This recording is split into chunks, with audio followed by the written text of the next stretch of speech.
And welcome back to another round of the Public Sector Debate Competition 2025. We are now at the octa-final round. That is a round with 16 teams. I am Tamika Gunmighty, Communication Specialist here at the Transformation Implementation Unit and your host for this match. We're happy that you've joined us, whether here at 6 Saxthorpe Avenue or online via our social media platforms. Over the next 2 days, the top 16 teams will battle it out in this octa-final round for a spot in the quarter-finals. So 16 will become 8. It has been a great competition so far, and we want to commend all the teams that have showed up and represented their organizations. At the end of the preliminary round, we said farewell to 6 teams, and we would like to thank them for their participation. If you missed that action in that round, remember you can catch up on the exciting matches either on our Facebook page or on our YouTube channel. For this match, today, we have with us the Statistical Institute of Jamaica and the Judiciary of Jamaica, and they will be debating the MOOT. Be it resolved that the belief that the customer is always right does more harm than good in Jamaica's public sector. Very exciting MOOT. I know we're all excited to get the match started, but before we begin, we invite Team Proposition, the Statistical Institute of Jamaica, to introduce themselves. I'm Janelle Powell, first speaker for Team Proposition. My name is Deidrea Scott. I'm the second speaker for Team Proposition. I'm Denoy Bailey, and I'll be the reply speaker for Team Proposition. Thank you so much to the team from the Statistical Institute of Jamaica. Now we turn our attentions to the Judiciary of Jamaica as they introduce themselves. Good morning, everyone. My name is Nicholas Ranger, first speaker for the Judiciary. Good morning, everyone. My name is J.L. Buchanan Kamosi, and I'm second speaker for the Judiciary. Good morning, everyone. I'm Sanique Richards, and I'm the third speaker for the Judiciary. Thank you so much to our team from the Judiciary of Jamaica. Our judges for today's match are our partners from the Jamaica Association for the Debating and Empowerment Limited, and we'll ask them to introduce themselves.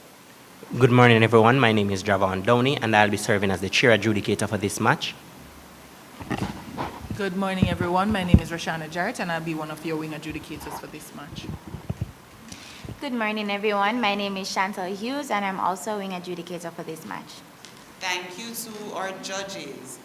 Now the teams are familiar with the rules, so I'll turn over the match to the judges. All the best to both teams.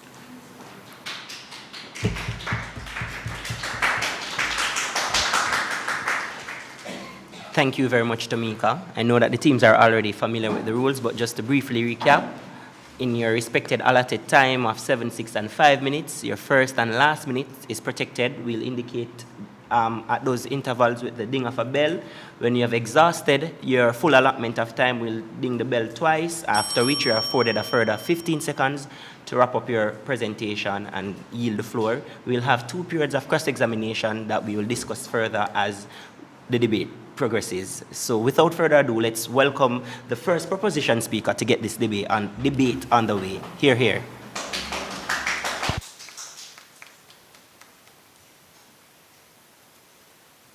The time is now 11:53, and we're at the Constant Spring Revenue Center. You see a line stretching beyond the door, and the air is already thick with frustration, and your desk is buried under piles of forms and files. And then a customer storms up to your window, papers flapping, voice raised. They're demanding that the late fee be removed immediately. You try to explain the policy calmly and respectfully, and you remember the rule that you've been taught over and over again. The customer is always right. The customer is always right. But you see, as the shouting gets louder and insults get personal, you start to wonder if the mantra is right. You start to ask yourself, is the customer always right? Today I rise as the first speaker of Team Proposition in firm support of the MOOT, be it resolved that the belief that the customer is always right does more harm than good in the public sector. Let me define the terms from the MOOT that we think are substantial for us to frame our argument. So the first is belief, which is a conviction or accepted opinion, often held without full evidence. And the adage, the customer is always right, is used in business, suggesting that customer satisfaction should override all other considerations even when the customer is wrong. I'll show you that this belief, when applied to the public sector, undermines professionalism and our existing service excellence tools to foster poor customer service. My second speaker will explore how this belief enables inequity and can lead to Jamaica's loss of international credibility. And my third speaker will show you the big picture takeaways from our arguments today. Now, the phrase "the customer is always right" was originated around 116 years ago. And at that time, it was relevant because merchants had disproportionate power. They could give you anything of any quality without regard for your safety, without any consideration for you, the customer. And customers had few to no protections. But that's not the case today. In Jamaica, this adage has made its way into government circles, adopted with good intentions, because after all, a shift towards a citizen-centered service is a commendable goal, especially when we pause to acknowledge that there are notable instances where public servants did not serve our people the way that they deserve. But here's the danger. When you apply this commercial slogan, wholesale to the public service, it creates more problems than it solves. And it creates an unrealistic expectation, and enables abusive behavior. And what is emphasized today is balance, upholding customer satisfaction while respecting employees and setting healthy boundaries. And in government, that's our entire essence. The government's role has always been to mediate between what the public wants and what is just, efficient, and sustainable. It's like a parent and child relationship where the child wants candy for dinner every night, but you know the negative implication that that has. We cannot give in to every single want, but we must consider them. Public service is built on foundations like the Citizens' Charter, which outlines clear standards for interaction, which emphasizes professionalism, timeliness, and fairness. It's a contract of mutual respect and not blind submission. This belief, when applied to the public sector, undermines professionalism because public servants are trained professionals. So if I follow the adage literally, and I work at NEPA, and I'm going to deny your application or your permits because I detect that the waste from your business will negatively impact thousands of people in a community. And then my manager, because he's fearing redress because the business owner is on me, no, you need to approve it. I am the customer, I am always right. That will cause us that will lead to the undermining of my professional judgment as an inspector. And then what happens next? A crisis worse than the Rio Cobre fish kills. And what of the inspector, this expert in his field, left demoralized and disrespected? When everyone is right, no one is responsible.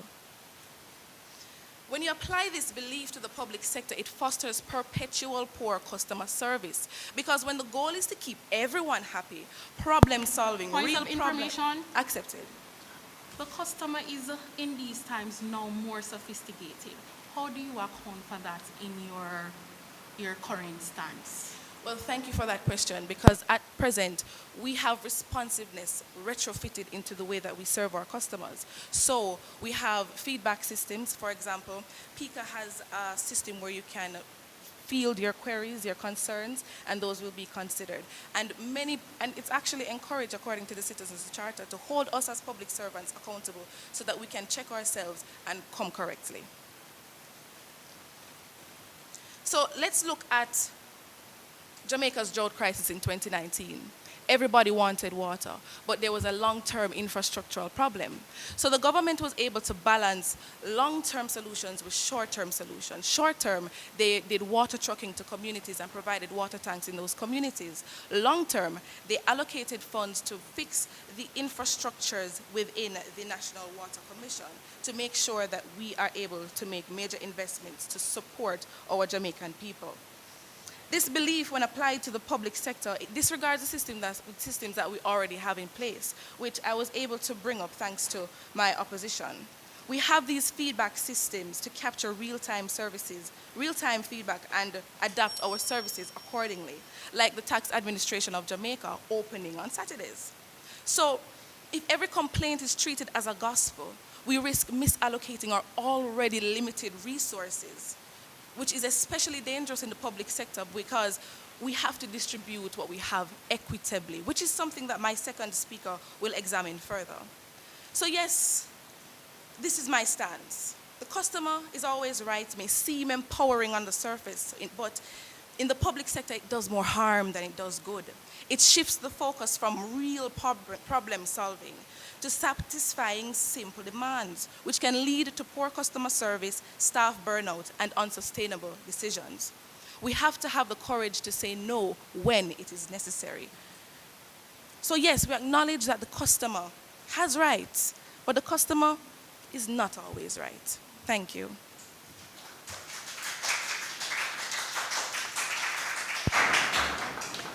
We thank the first proposition speaker for opening the debate on that side of the House, and now to open the debate on side opposition, we welcome the first opposition speaker. Hear, hear.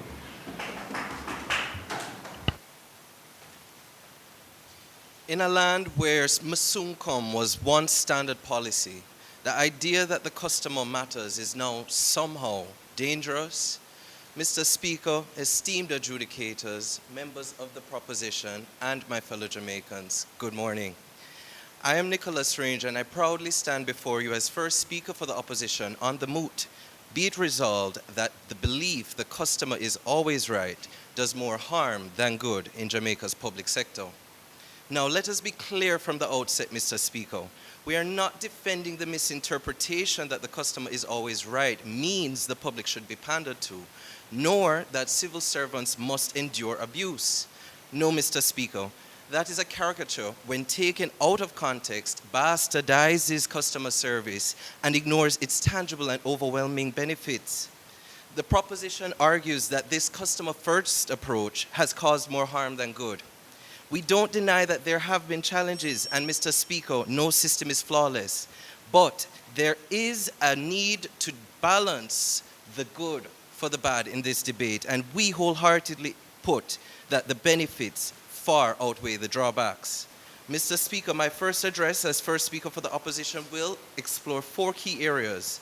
First, the historical problems that grounded the need for reform. The second, the emergence and the impact of the Service Excellence Program. Third, the rise of customer-centric models across critical ministries. And fourthly, how this shift has strengthened accountability across the civil service. My second speaker will advance service excellence-driven modernization and transformation, along with the real economic benefits of customer-centric public service. Let us travel, Mr. Speaker, to the not-so-distant past. For decades, Jamaica's public sector was seen as inefficient, bureaucratic, and disconnected, where customers would have to endure long lines, unclear communication, poor treatment, and outdated systems. This placed undue strain on the relationship between the customer and the state. This strain is not due to any or caused by any entitlement of the consumer, but the neglect meted out to them. The public sector too often forgot who it was built to serve, the public. Public confidence in state institutions plummeted. Transparency was lacking and accountability dwindled. Services were viewed as burdens and not rights, and this created an atmosphere of frustration and withdrawal. This was the reality before a new philosophy was introduced, before service excellence became a formalized pillar of public transformation. Mr. Speaker, recognizing the urgent need for reform, the government of Jamaica launched the Service Excellence Program. This was developed as early as 2018 and rolled out fully in 2022 under the Ministry of Finance and the Public Service. Its goal, to improve citizen experience, increase institutional responsiveness, and build a customer-centric culture across all ministries, departments, and agencies. The official target of this program is 85% customer satisfaction across all entities. This is not entitlement. This is excellence.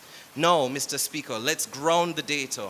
In 2017, the Companies Office of Jamaica reported a 91 customer satisfaction rate. By 2019, that percentage rose to 92.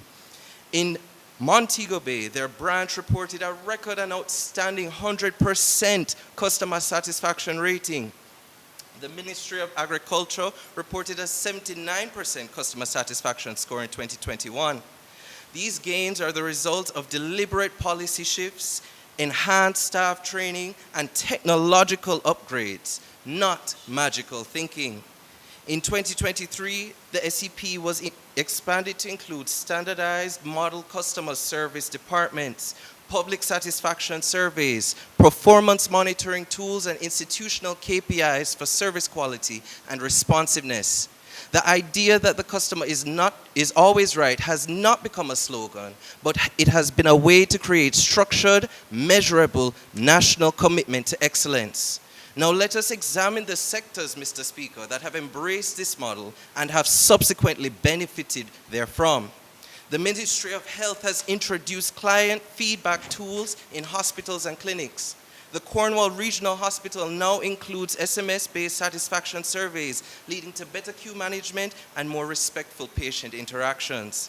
The Ministry of Education has integrated parent feedback into school management policies. Regional offices are now mandated to push school performance reports, improving transparency and fostering trust between customers, citizens, and administrators.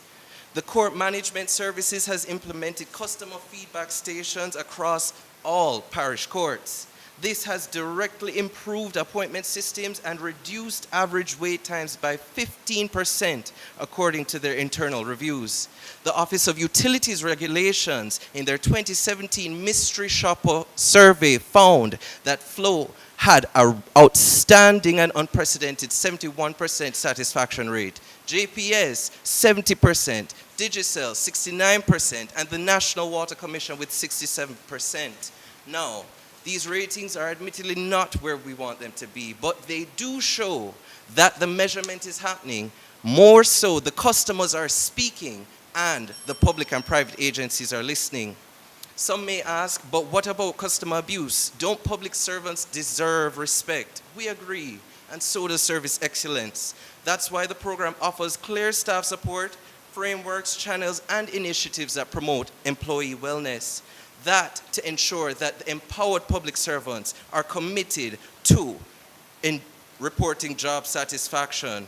A 2022 survey by the Transformation Implementation Unit revealed that staff in agencies with stronger customer feedback tools were 23% more likely to report job satisfaction. Mr. Speaker, this motion vilifies a phrase instead of the greater evil in its opposition. Do not let a simplistic slogan distract from a powerful truth. Service benefits the people. This belief that the customer is central has rebuilt faith, improved satisfaction, modernized institutions, and reinvigorated public pride. So, does the belief the customer is always right do more harm than good in Jamaica's public sector? Absolutely not. It is a guiding light, not a destructive fire. We strongly urge the House to oppose this MOOT. Thank you. We thank the first opposition speaker for an equally spirited contribution and opening to the debate. Now we will engage in the first period of cross-examination, where we'll invite side opposition to field 3 questions to proposition, capped at 10 seconds and responses limited to 30 seconds, after which we'll flip the arrangements and take the questions from proposition. You're up, opposition. Would you agree with me that acting on the feedback recorded is accepting that the customer is indeed always right?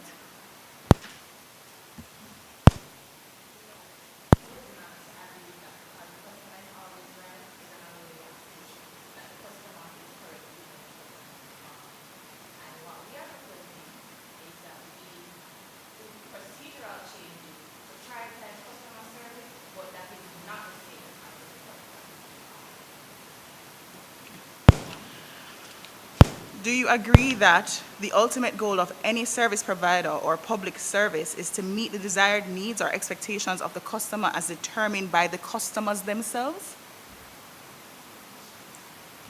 Repeat the question for me. Do you agree that the ultimate goal of any service provider or public service is to meet the desired needs or expectations of the customer as determined by the customer themselves? That's a very dangerous idea. No, we don't agree with it because let's say, for example, I am a nurse in a hospital and a patient requests a specific amount or dosage of a drug. If I were to believe that the customer is always right and administer that drug and it kills that person, then that jeopardizes me as the nurse. So to blindly follow the belief that the customer is always right, that's a very dangerous precedent. We agree that customers have their rights and responsibilities, but it needs to be structured and responsibly governed. Are you suggesting that public servants should not prioritize satisfaction at all? And if not, where's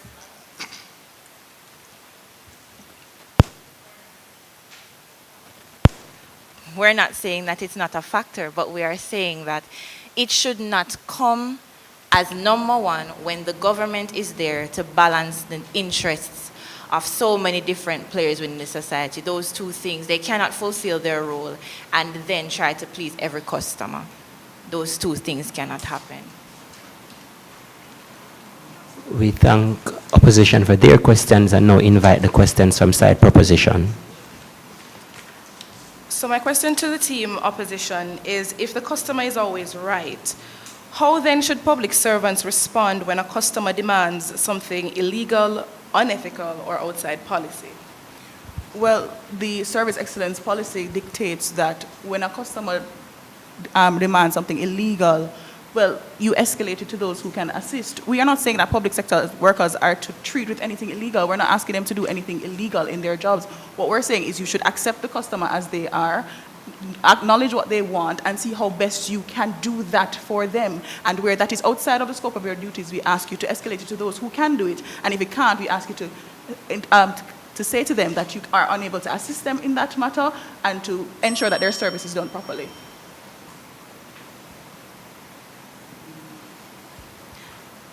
Do you have evidence that customer satisfaction improved because of this belief and not because of digital reform or internal steps to improve accountability? We believe that the digital reform and infrastructure reform done by the government is due to this adage that the customer is always right. We're not saying that every customer is right, or at all times customers are right, or anything that they do they are right, but we're saying that because they have said this is not working, the government has made steps to ensure that they are able to assist them as best as possible. And that in itself is treating the customer as right. Final question, proposition.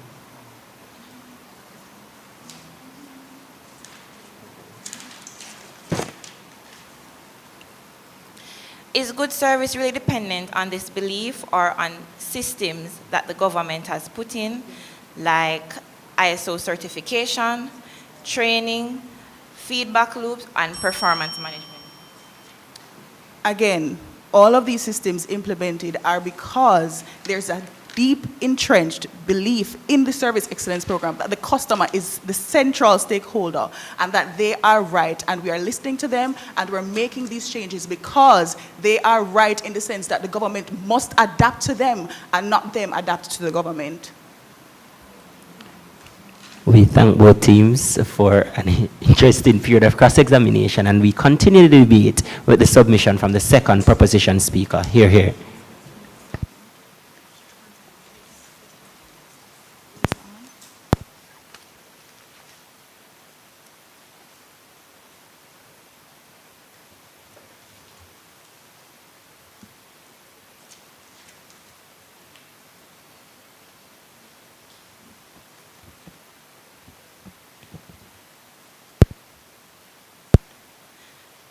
Adjudicators, opponents, ladies and gentlemen, good morning. The opposition is saying that good customer service, or the adage rather, means keeping the customer happy. But we're saying that this adage means or the customer, the collective rather, happy. But we're saying that this adage is do not be afraid to accept the customer. Listen to what it is saying. The customer is always right. The Jamaican public has endured indignity at the hands of the state, not due to the customer. I'm sorry. However, blindly believing that the customer is always right is not the solution. While this mindset held by some public sector workers may promote empathy and attentiveness, it also enables unconstitutional inequity and increase the risk of international discredit. Firstly, by placing the feelings of individuals at the forefront of public service delivery, the public sector rationalizes the inequitable treatment of Jamaican people. We acknowledge that at times, community protest has led to deserved outcomes. But the same tools used to pressure the government are also available to well-funded lobby groups, the wealthy, and the politically affiliated. Who is more likely to complain? A study by California State University shows that while the lower class often express dissatisfaction informally, it is the upper class who is more likely to initiate formal complaints because they have the knowledge, confidence, and resources. Imagine two communities requesting road work, but only one can receive it. One is an influential neighborhood where residents often donate to national causes. The other is a low-income rural community where the road is a donkey track. Even though the poorer community has greater need, the government is likely to fix the road in the wealthier area because the potential backlash carries more weight. This type of decision-making violates Section 13(3)(h) of the Jamaican Constitution, which guarantees the right to equitable and humane treatment by any public authority in the exercise of any function. Equity means meeting needs, not prioritizing backlash.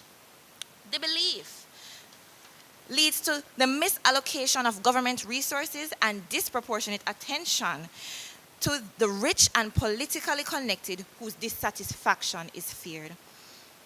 And this is often at the expense of the elderly, the disabled, and regular poor people. The opposition may claim that anyone can speak up, so the system is equal. Would you have but points of the information? Constitution, one moment, the Constitution guarantees equity, not equality. Equity is service based on need. Yes? Would you agree with me that inequity and corruption are outside of the scope of customer service? And if we are to treat it in the context that you are putting it currently, that would mean then that we would refuse all feedback from all customers? No, I don't agree. And the government serves many customers, not just regular citizens, they serve the businesses, and they balance all of them. And that is the responsibility of the government. When weighing the increased attention granted to certain individuals against the inequitable help available to the majority, we cannot justify this belief in the public sector. The Constitution protects rights that cannot be overridden by emotion or privilege. We believe the harm outweighs the benefits. Secondly, this adage promotes the dangerous idea that satisfying the customer should come before compliance with laws and internal protocols. We agree empathy is valuable, like the opposition, but problems arise when feelings and expectations are prioritized even when they're procedurally or factually wrong. Consider a scenario involving Tonian, a fictitious statistician at Statin who compiles the Consumer Price Index, which determines the country's inflation rate. A businessman, Mr. Stanley, begs for early access to the CPI before the official release date. Tonian declines, but he insists. She considers giving in just to be helpful, but doing that would breach Statin's internal protocols. If that information is leaked, it could damage Jamaica's credibility with international partners like the IMF and World Bank. Consequently, they could deny financial assistance, which we use to fund social programs like PATH and government reform. Contrast this obligation with a businessman or with Flow. Who can afford to break internal rules to please a customer? Their job is to protect profit. The government's job is to serve fairly, uphold the law, and protect national interests. Given the empathy shown to a few versus the widespread consequences of non-compliance with international standards, we believe the harm outweighs the good. This belief does nothing to fix the real problem, a culture of poor customer service. A better solution is to educate citizens of their rights, institutionalize quality and accountability. Several public sector bodies have already earned ISO 9001 certification, which is a global standard balancing customer service and compliance. Expanding the standard across ministries, that is what we need. The customer has rights, but the customer is not always right.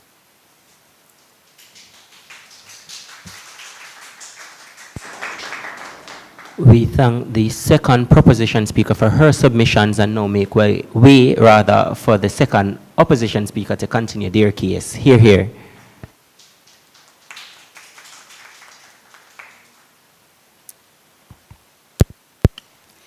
Mr. Speaker, honorable judges, my worthy opponents, and the audience, good afternoon.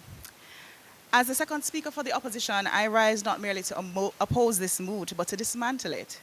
My first speaker has made it clear that service excellence in the Jamaica public sector was born from a fundamental realization that citizens are not obstacles to governance, but rather its very purpose. Today, I go further to prove that the belief that the customer is always right is not just harmless, but vital to driving modernization, inclusion, and institutional growth. The proposition has argued that the belief leads to employee stress, abuse, and unrealistic demands, but let me be clear, no responsible policy assumes the customer infallible. Jamaica's customer service model emphasizes respectful listening, not blind agreement. Civil servants are trained to diffuse conflict, uphold policies, and protect themselves through structured complaint processes. Mr. Speaker, for clarity, the judiciary will always promote equity, equality, and compliance, and especially legality. On to my first point, Mr. Speaker, the belief that the customer is always right has transformed how the government services are delivered, especially through digital innovation and infrastructure development. Agencies such as TAJ, NLA, and PICA have introduced electronic systems that reduce face-to-face interactions and limit excessive wait times, replacing them with more efficient, user-friendly digital platforms. Even the Ministry of Education has joined the digital revolution with its online student registration and placement platforms, ensuring that no student gets left behind. Point of information? Not accepted at this time. Infrastructure development in the Jamaica public sector has been deeply shaped by this ideology, particularly in its emphasis on accessibility, comfort, and equitable service delivery. The belief that the customer is always right extends beyond interactions and includes the environment in which those interactions occur. Feedback from the elderly, persons with disabilities, and pregnant women led to ramps, Point of elevators, information. not at this time, accessible services areas in tax offices, courts, and hospitals. This is not abstract kindness. It is a policy driven by customer feedback. In 2022, the Ministry of Labour and Social Security rolled out the accessibility checklist under the Disabilities Act, which led to major upgrades across the Ministry of Health and RGD locations. By December 2024, dozens of facilities were upgraded to meet universal standards according to JCDP. To drive home this point, the MOF has earmarked over $3 billion for 100 additional JUTC buses, 10 of which will have specialized provisions for the disabled, according to RJR News Online. This is the embodiment of treating the customer as right, not in the sense of granting every demand, but in the sense of recognizing that their experiences matter and that systems should adapt to people, not the other way around. On to my second point, Mr. Speaker, efficiency and economic growth. Let's take TAJ as a case study. The JIS reported that in November 2023, TAJ earned approximately $102 million from its Saturday month-end operations, an initiative implemented after customers requested service beyond traditional hours. In 2025, the Minister of Finance stated in her budget report that 80% of TAJ revenue is earned from online services, another request by public demand. Due to its success, Saturday operations were standardized across the island as at May 3, 2025. This isn't symbolic, Mr. Speaker. It's structural reform rooted in public input. Other agencies have followed suit. PICA and NLA have modernized their services. Renewing your passport has now become a less than 30-minute process with near to next day delivery. Point The of NLA's information. accepted. So if you are, this is a democracy, and there's always going to be room for feedback. So if you're acknowledging that the customer is not always right, why not just support the service charters that already exist instead of trying to endorse this belief? What we're saying is, yes, not every customer is right, and not in all instances, but holistically, the customer's input and feedback is always correct. How we treat with it is where the issue really lies. Do we accept what they say, or do we say, okay, maybe this is a point that we deal with tomorrow and not necessarily today? The NLA's NLA Connect initiative launched in 2025, and it directly links customer service to innovation. From April 2021 to March 2022, NLA reported earning $2 million from eLand map products according to their strategic business plan. According to eGov Jamaica 2020 review, digital services contributed to a 23% reduction in wait times and a 31% improvement in user satisfaction across key departments. Now, that's what I'm talking about. It is this customer-centered approach that has yielded no new taxes, and I dare say helped Jamaica exit the grey list. Mr. Speaker, if this belief that the customer is always right were truly harmful, then we would see its rejection by progressive nations and reform-minded neighbors. But in fact, the opposite is true. This belief underpins some of the world's most effective customer-centered public service models, like in Trinidad and Tobago, Singapore, St. Lucia, and Canada. After all, Vision 2030 is only 5 years away, and this is the place that most people must do business. In closing, Mr. Speaker, to claim that the belief that the customer is always right does more harm than good is to deny evidence. The principle has reshaped service delivery, made governance more inclusive, and delivered real economic returns. For Jamaica, it has driven transformation, not confusion. This debate is not whether there has been challenges, because that's inevitable. This debate is about showcasing the good that the customer-centered governance has done for Jamaica. It's not about giving customers everything they ask for. It's about recognizing their voice matters and building a public sector that listens, adapts, and serves with purpose. Therefore, there's no doubt that on this scale, the good most certainly outweighs the harm. Thank you. We thank the second opposition speaker for her submissions to the debate, and now we'll enter into the final period of cross-examination, where once again, proposition field questions the opposition and vice versa. Opposition, you're up.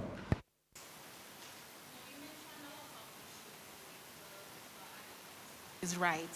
Could the problem lie more in how public sector employees are trained and supported rather than the belief itself?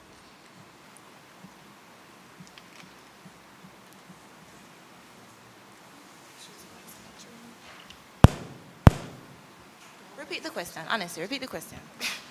Just before you do, teams, you don't need to press the microphone every time. Just once it's on, just proceed to speak. All right, thank you. Yes, on. Once you're seeing this red light and it's visible, that means it's on. Could the problem lie more in how public sector employees are trained and supported rather than the belief the customer is right itself?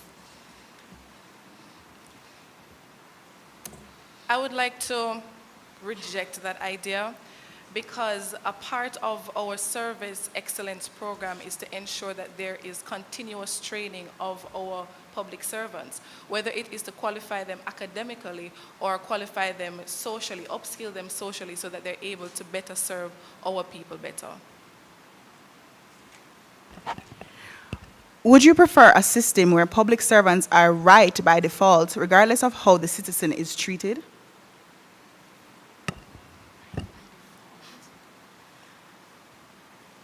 We're not saying that's the system. I don't really get where you got that from. What we're saying is that customer service can be improved, and the way to do it is not the belief that the customer is always right. We're saying that customer feedback is important, but that is different from the customer is always right. And I also want to say that policy that exists that prioritizes customer satisfaction, that is not the same as the customer is always right. No government has that in policy in the entire world, because it cannot happen. Final question. If you remove this belief entirely, what framework ensures that the citizen is heard and respected in service delivery? It's built on who we are as government. Let's look at the Constitution, because the Constitution speaks to your right of freedom of thought, right to freedom of expression, right to equitable human treatment. So that means that every single thing that we build in the public sector has to make sure that there is room for the customer's complaints to be fielded. But that does not necessarily mean that we will say, oh, you're definitely always right, but we know that they must be heard, and they must be considered, and they must be given due process to ensure that whatever service we give them is equitable. Thank you, side opposition, for your questions, and now we'll entertain the questions from side proposition.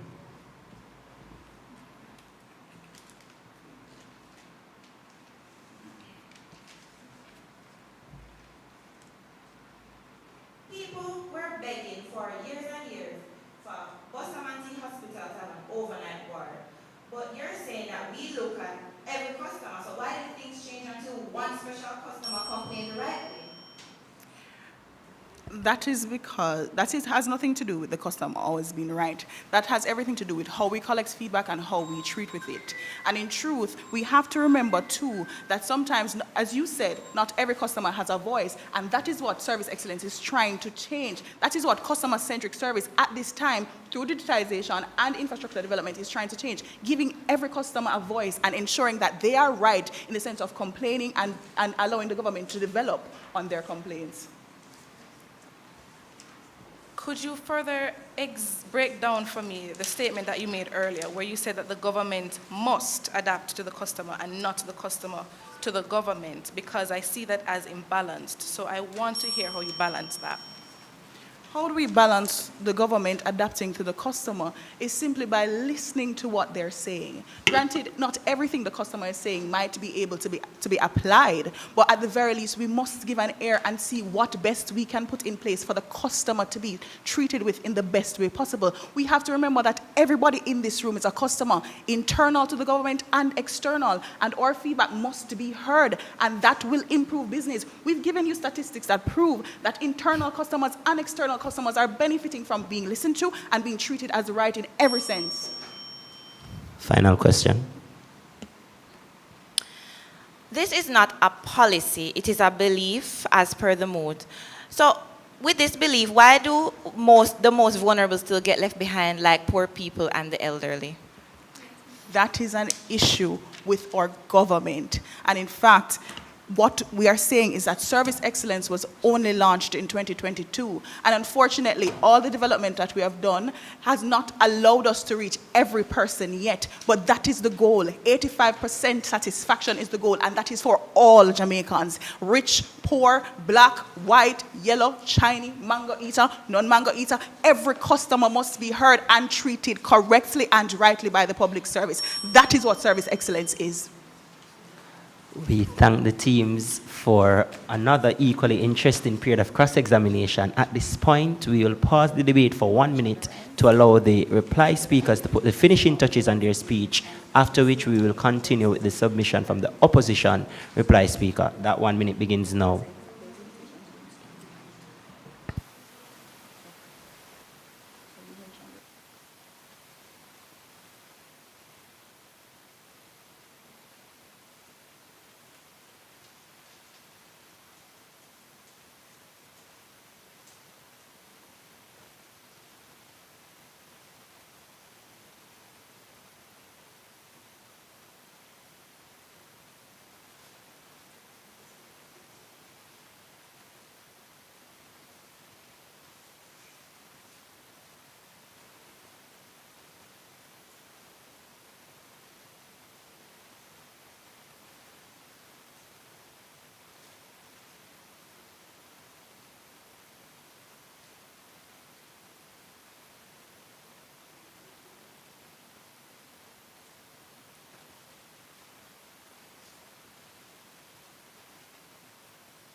All right, so that bell signals the end of time, and now we'll take the submission from the opposition reply speaker to close out their case. Hear, hear.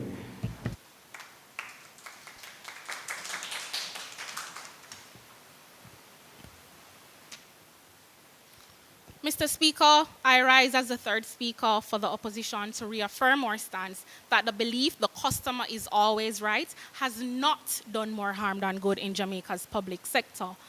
Mr. Speaker, this debate is not whether there is some harm. It is about whether the perceived harms outweigh the tangible good. We ask this House to consider the balance of the scales. The proposition fails to consider that the adage, like the world, has undergone modernization. The proposition mentions constitutional rights, but every right under the constitutions have limits, just like the customer's right to always be right. The proposition cites abuse of public servants as a reason for rejecting the idea that the customer is always right. However, abuse of public servants by the public is driven by a complex mix of systematic frustration, miscommunication, unmet expectations, and socioeconomic stress, not just the belief that the customer is always right. Long wait times, understaffed facilities, delays in processing benefits, and service breakdowns frustrate citizens who lash out at the nearest visible authority, that is frontline workers. We agree that public servants should not be abused, but abuse is not the product of the idea. It is the product of poor systems, poor training, and poor enforcement of boundaries. And as my second speaker highlighted, Jamaica's service excellence programs addresses these issues with structured complaint channels, codes of conduct, and wellness frameworks. In fact, Mr. Speaker, listening to the customer gives us insight into how to prevent escalation. The proposition argued that the belief caused unrealistic expectations. On the contrary, the belief has led to more realistic data-informed service delivery.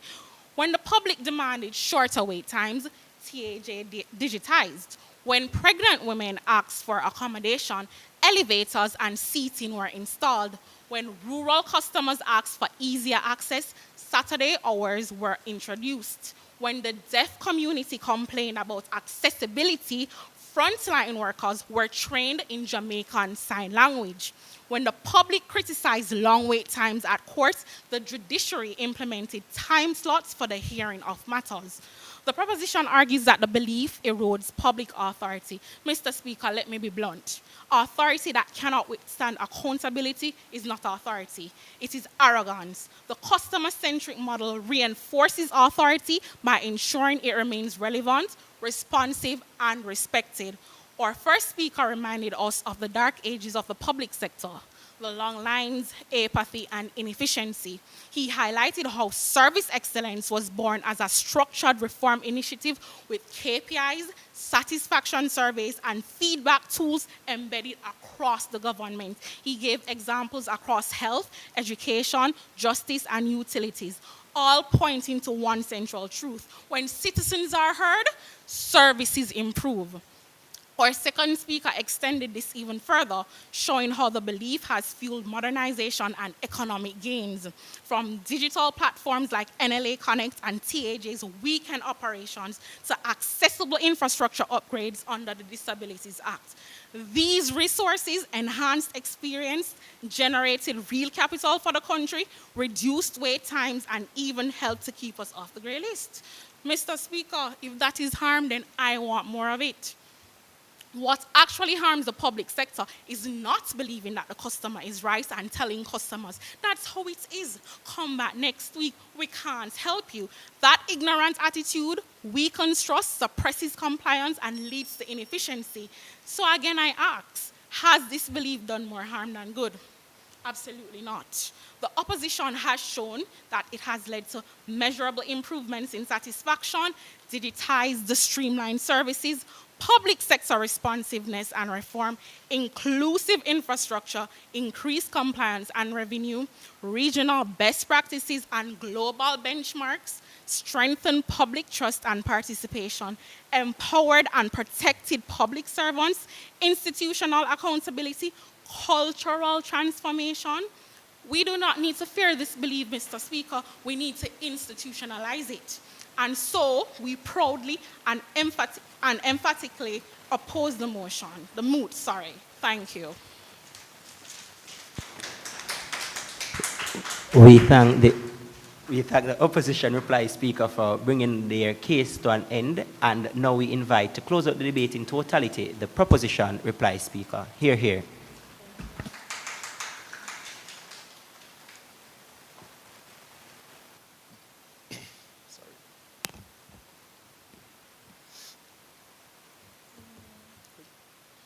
Mr. Speaker, esteemed judges, honorable opponents, and ever-attentive audience, good afternoon. Imagine, if you will, Jamaica's public sector as a carefully balanced ecosystem. In this system, each stakeholder, citizen, worker, institution plays a vital role. But when we transform the belief that the customer is always right from commerce and profit-driven ideas into public governance, we don't strengthen this system, we destabilize it. We, on the proposition, are not opposing good service. We are opposing unchecked appeasement. And today, I will crystallize our case by showing how this belief triggers a harmful chain reaction. Not isolated harm, no, but systemic breakdown across all three pillars of the public sector. Let's begin with the citizens, the main topic in this debate. The opposition wants you to believe that this adage amplifies the citizen's voice. But as our first speaker asked, what kind of voice is it, and at whose expense? We made it clear, real empowerment comes from accountability, not entitlement. The Consumer Affairs Commission already gives citizens the right to redress through rules and standards. But this belief that the customer is always right replaces rules with noise. It treats those who shout and those who reason as equal, and that is not equity. What the opposition missed is that fairness must be guided by structured systems, not popular slogans. Because when emotion overrides policy, louder citizens gain more, and the vulnerable, especially those without time, access, or influence, get left behind. Next, the worker, the silent victims in this conversation. Our second speaker exposed how this belief doesn't uplift service workers. It traps them. When abusive customers hurl insults and weaponize the adage, workers are forced to smile through trauma. Take Pauline. She's frustrated at the tax office. The lines are long. One morning, and decides to berate the clerk with the claybook cloth and the kitchen cloth and the washcloth, and yet this belief that the customer is always right forces the clerk to smile, not because she's a poor performer, but because they're told the customer, no matter how toxic or how disrespectful, is always right. That is not service, Mr. Speaker. That is submission. The Citizens' Charter promotes mutual respect, but under this belief, workers are stripped of that respect and left to absorb aggression in silence. The opposition dressed this up as compliance and responsive service, but our team showed the truth. Real responsiveness comes from training and ISO-certified standards and quality assurance systems that serve both citizen and worker, not just the loudest person in the room. And finally, Mr. Speaker, the institution. If every complaint is treated as truth, then policy becomes performance. Justice becomes appeasement. We reminded you that the very Constitution of Jamaica, particularly Section 13, calls for equity and fairness. But under this belief that the customer is always right, public institutions are forced to abandon standards to chase satisfaction. Our second speaker went even further and showed the international risk when protocol is ignored for convenience. Jamaica's credibility suffers. Missteps in agencies like our very own Statin could cost us IMF trust and World Bank support, and every Jamaican pays that price. Mr. Speaker, let me state it clearly. The Constitution cannot be undermined. Now let us weigh the impact of this belief across all three areas. Even if it gives a few citizens more access, it destabilizes a system meant to serve all citizens.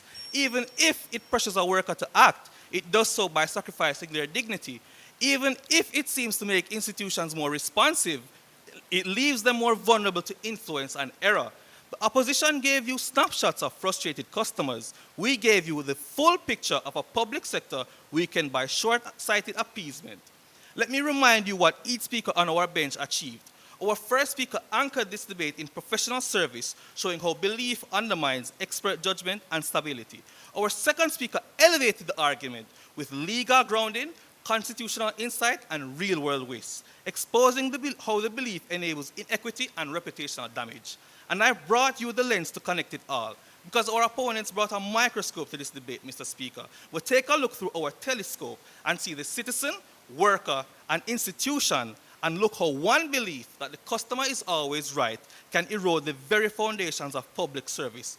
Critically, Mr. Speaker, the opposition did not show us how this benefit is beneficial to all stakeholders within the public sector.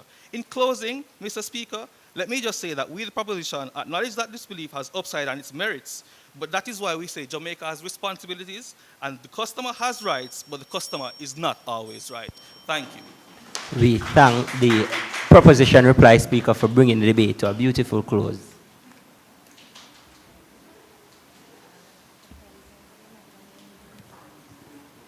Our debaters gave us stories about Pauline, stories about Tonian, stories about mango eaters and non-mango eaters. But they made excellent arguments for and against the MOOT.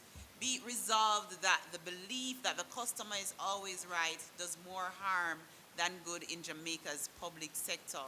Ladies and gentlemen, the Statistical Institute of Jamaica and the Judiciary of Jamaica, give them another round of applause for me, please.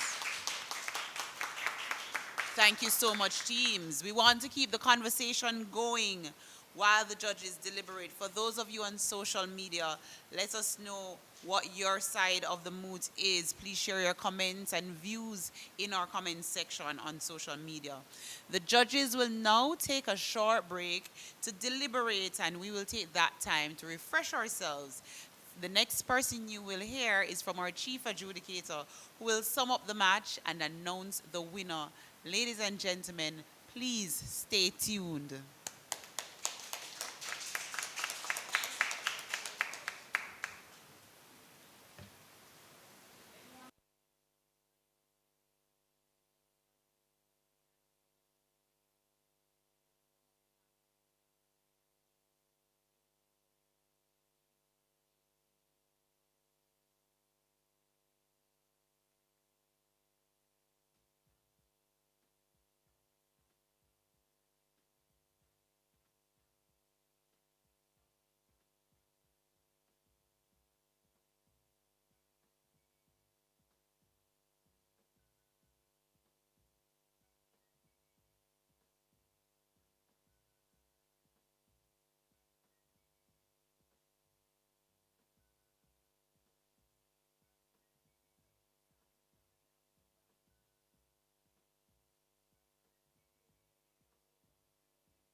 Welcome back, ladies and Welcome back, ladies and gentlemen.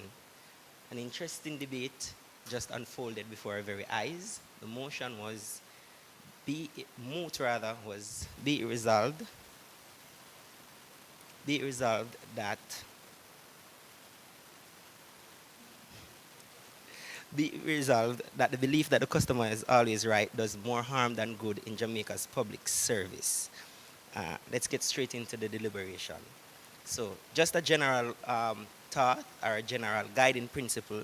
When we gather to discuss a MOOT such as this, under the spirit of the MOOT, it is assumed that the customer is always right within the boundaries of the law. That is to say that if a customer comes with a demand for something illegal, then outrightly that cannot be treated with as a legitimate concern or request. With that clarification out of the way, let's examine the debate as it unfolded. We got the understanding that both sides acknowledged that there is merit in considering the customer's feedback and input. So, with that consideration, the debate centered on in which world is doing that more impactful. In proposition's world, they argue that the belief that the customer is always right undermines professionalism and enables abusive behavior. They paint a picture of the realities that civil servants encounter while delivering service to the citizens and how they are oftentimes berated, and with that beration they are expected to smile and tolerate said behavior because of the ironic belief that the customer is always right. They also acknowledged that the adage had its place in society in a bygone era where merchants had disproportionate power, but now it's irrelevant due to other mechanisms that affords customer redress.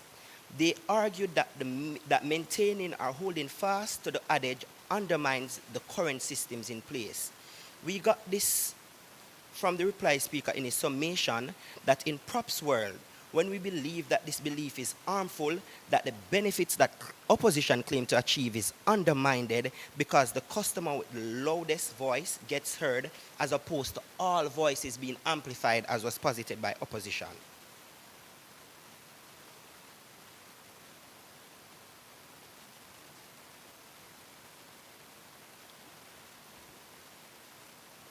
Opposition, however, counters that by saying that with a feedback system, that was recently implemented in status quo, every citizen is able to provide feedback in terms of what they require from the public sector.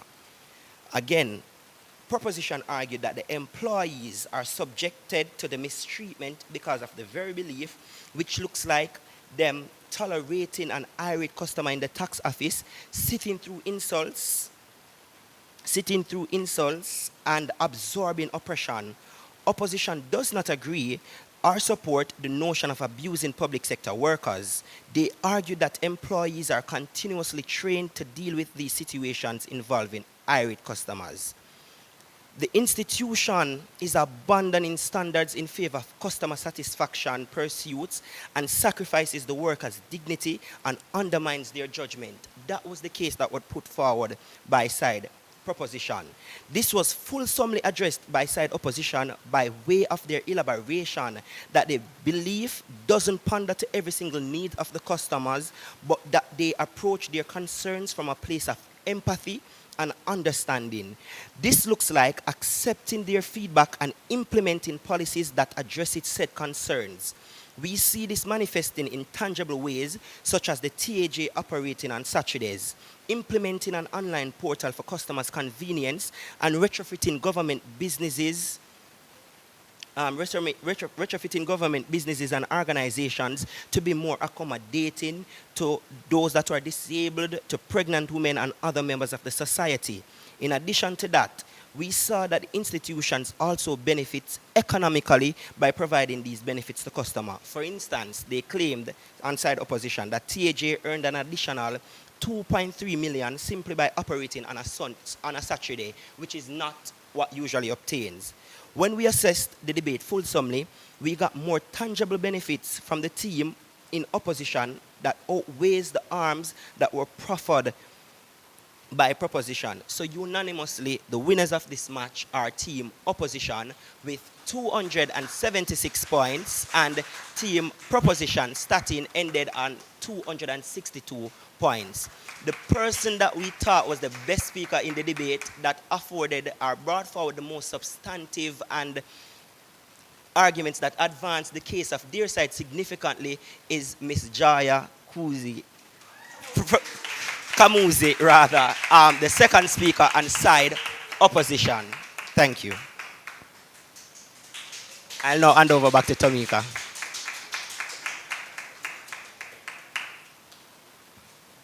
Thank you, Javon. Congratulations to the Judiciary of Jamaica. Ladies and gentlemen, what an energizing debate and a debate day, first day of our octafinals. Regardless of the side you support, it's very clear that this conversation matters.